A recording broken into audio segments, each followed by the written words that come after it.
So, hi Wab Life, another video, another share guys, another POV. So, ngayon guys, magbibigay lamang tayo ng point of view dito sa isang sumbong doon mismo sa live ni Kalingap Edo na di umano itong si ex-sponsor ay nagsumbong kay Pedreng. So, ibig sabihin, kung umabot ka doon kay Pedreng, alam mo naman, ang history ni Pedreng, di ba? Kung ano-ano mga pinagsasabi niyan tungkol kay Kalingap Edo or lalo na kay Viancy. So, kung umabot ka doon at kung ano-anong mga sinasabi mo, ibig sabihin talagang masama ang loob mo sa kay Kalingap Edo. Anyways, totoo man or hindi, meron namang real talk si Kalingap Edo. Medyo banayad lang actually, pero sapul. Pero syempre, bago ang lahat, don't forget to support and subscribe Kuya Val Santos Matubang, Ate Edna Vlog, Kalingap Rab at sa lahat ng Team Kalingap. Syempre guys, salamat sa suporta at pagmamahal nyo sa aming mga Kalingap Reactors. So this is it. 2025 na, mag 2026 na, pero yung mindset nating mga Pilipino ay hindi pa rin maalis yung utang na loob. Kapag ka tumulong ka sa isang tao, ay wag ka nang mag-expect ng kapalit para hindi ka masaktan. Dapat pag tumulong ka, kusang loob, bukal sa puso mo. Yung wholeheartedly. Yung tipong hindi ka mag-expect na maging perfect siya. Dahil hindi mangyayari yon. So, bali-balita ko, itong si ex-sponsor kasi, medyo demanding. Hala. Anyways, ang ito si Mylene Motherse, ito yung comment niya mismo doon sa live ni Kalingap Edo. Sabi niya, Ed, si ex-sponsor mo na si Blanc nag-comment kay Federico, malaki daw siya na tulong sa'yo, wala ka daw utang na loob, agay. Masakit yon. Anyways, paano ba mababayaran yung utang na loob na yan? Alam nyo guys, sa totoo lang bago natin i-play yung ni Kalingap Edo, sa lahat ng charity vloggers or let's focus on Kalingap Edo, syempre sa lahat ng mga naniniwala sa kanya, sa mga nag-sponsor sa kanya, sa mga tumutulong sa kanya, sa mga beneficiaries niya, of course andun yung sobrang nagpapasalamat, 'di ba? Sobrang nagpapasalamat kasi pinagkakatiwalaan mo siya 'di ba? Syempre willing kang mag-share ng blessings para din ma-share niya sa mga tinutulungan niya. Sobrang nagpapasalamat si Kalingap Edo.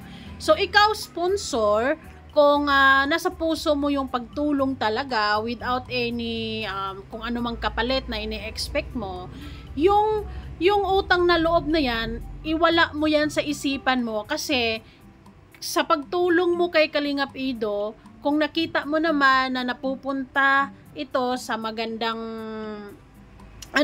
napupunta talaga sa mga tinutulungan niya at hindi man niya binulsa or hindi man niya sinugal, hindi niya iniinom or kung ano-ano mang ginagamit niya sa kung ano-ano mang luho niya, yun, doon pa lang panalo ka na dahil nagtiwala ka sa tamang tao. Doon pa lang maiisip mo na hindi nasasayang yung pera mo, yung tulong mo, kasi nagagamit sa tama, 'di ba? Napupunta sa taong gusto mong mapuntahan, 'di ba? So dapat 'yun yung mindset natin. Kaso minsan kasi may mga sponsors na kisyo tumulong ka na, medyo malaki na yung naibigay mo sa kanya, may tendency kasi na nangungontrol. Lalo na kung usaping personal matters, love life, lalo na kung kasama na rin dyan si Viancy sa mga demands mo, it's a big no-no, di ba? Kasi bilang sponsor, dapat alam mo yung limitasyon mo, na hanggang saan ka lang. At kung nakita mo naman na talagang hindi nasasayang yung perang pinapadala mo, napupunta talaga kay Pedro, kay Juan, kay Eduardo, kay Eden, so on and so forth, kung sino man dyan, doon pa lang panalo ka na, doon pa lang, wala kang dapat i-claim na utang na loob kasi naibibigay naman ng tama doon sa taong gusto mong tulungan. Okay? Anyways, mahirap kapag tumulong ka, pero gusto mo din na may kapalit, gusto mo sunod-sunuran yung tao sa'yo. Andun naman yung, for sure, andun yung pwede kang mag-suggest, nasunod ka naman talaga, di ba? And yung respeto, sure andoon, pero wag naman lumagpas, di ba? Kasi kapag ultimo, like for example, kung nagko-comment ka na about kay Beyonce or sa personal matter sa buhay ni Kalinga Pido, ay talagang aalma na yan, 'di ba?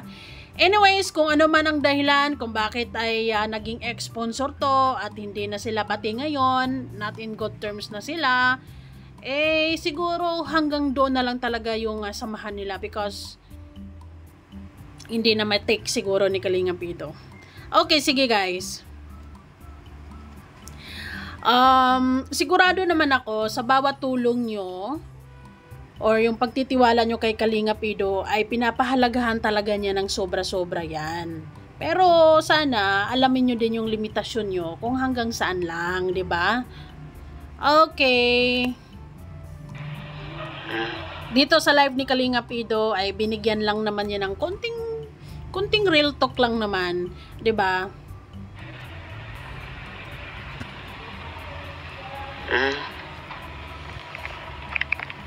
Screenshot niyo po para mabasa ko natin. Ayun. So ang ibig niyang sabihin yung nagsumbong yun yung nabasa natin kanina. And ang sinabi niyang screenshot niyo po yung mismong comment ni sponsor. Kung sakali mang totoo talagang andon siya at nagsusumbong, 'di ba? Masakit talaga yung niya, masama talaga loob niya kasi umabot siya doon kay Pedring 'di ba? At sinabi pa niya walang utang na loob.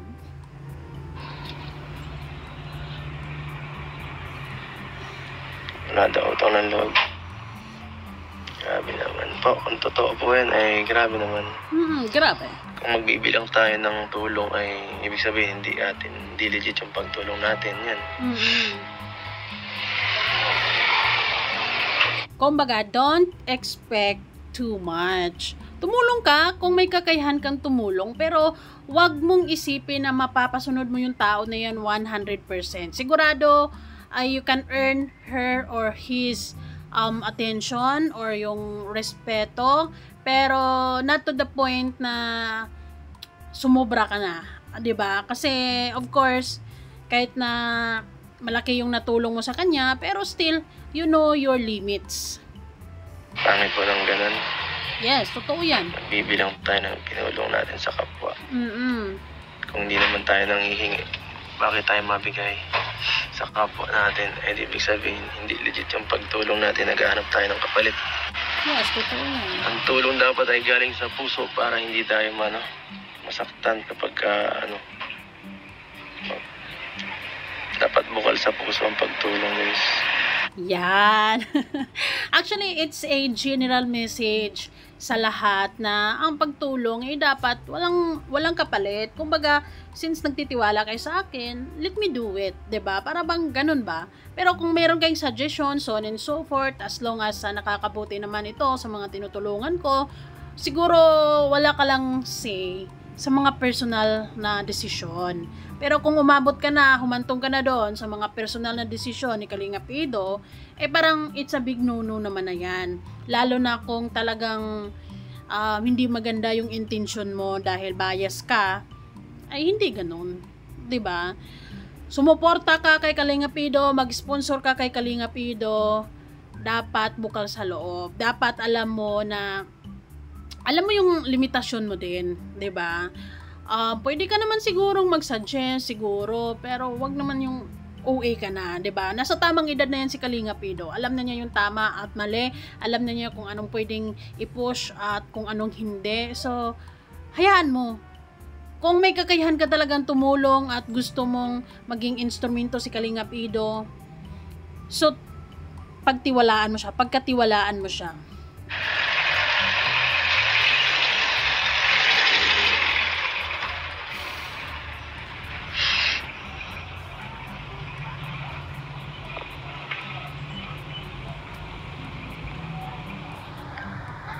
So, ayun na nga guys, sabi ni Kalinga Pido, kung tumulong, wala nang dapat pang, hindi na kailangang bilangin pa. At yung level mo sa isang tao, walang utang na loob. Yung pagrespeto pa lang, yung nakita mo pa lang na nasa tamang tao or napupunta sa tamang tao, yung pera na ipinapadala mo, yung tulong na ibinibigay mo, yun pa lang, doon pa lang, panalo ka na dahil nasa tamang tao ka. Kumbaga, yung pinagkakatiwalaan mo ay hindi ka nabigo. 'Di ba? That's my opinion lang ha, na ganon. 'Di ba? Kasi yung iba talagang minsan demanding. Meron namang iba na hayaan na lang si Kalinga Pido.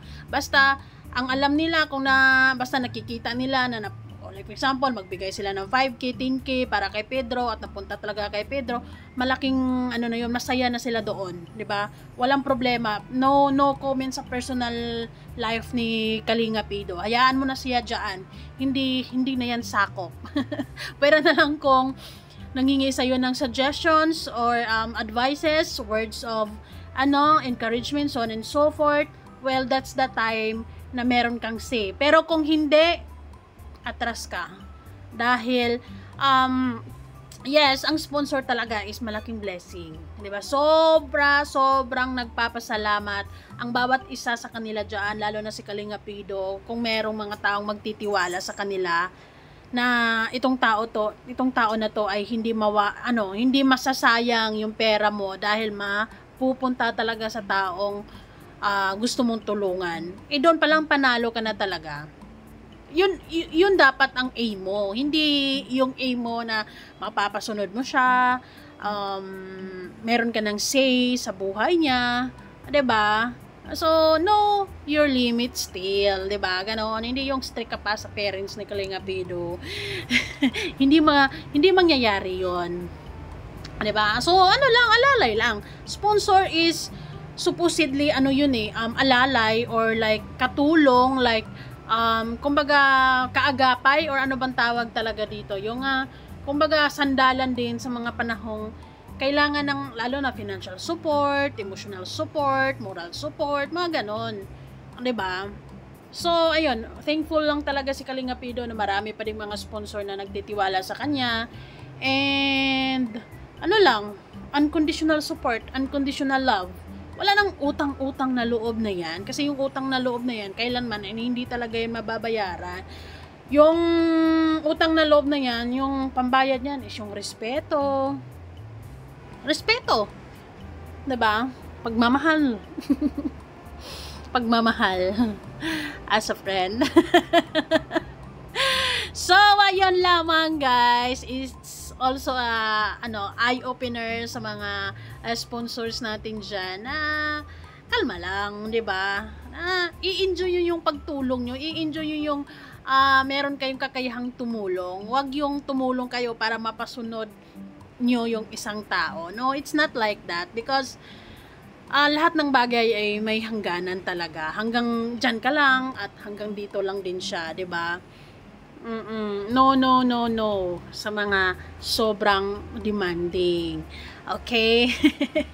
At huwag magbilang ng tulong kasi syempre hindi naman naghingi si Kalinga Pido na tulungan nyo ako please, ganon. Or although nag-open up siya na may mga ganito, sana may matulungan nyo ako, ganyan, 'di ba?